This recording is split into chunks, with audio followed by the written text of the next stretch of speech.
Patuloy ang pamamahagi ng tulong pinansyal para sa Montalban mula sa inisyatibo ng ating butihing Congressman Fidel Nograles, katuwang ang Department of Social Welfare and Development sa pamamahagi nito para sa 1,053 beneficiaries ngayong araw.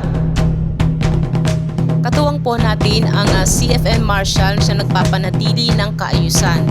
Ito po ay ang Philippine Guardians Brotherhood Incorporated or PGBI na binubuo ng 3 chapter. Ito po ang Bernardo Carpio Chapter, Aguila Montalban Chapter at ang Red Dragon Chapter.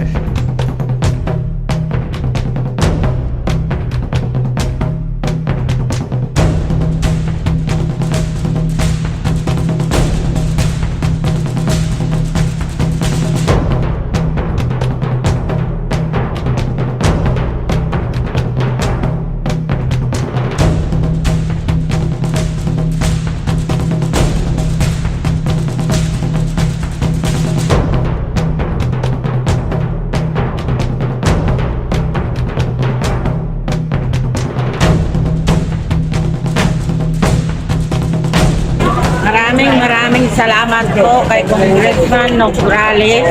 Malaking tulong po ang ibinibigay niya nito sa amin. Pambili ng mga notebook ng mga bata, pambiling bigas, ulam. Maraming salamat po, Congressman Nograles.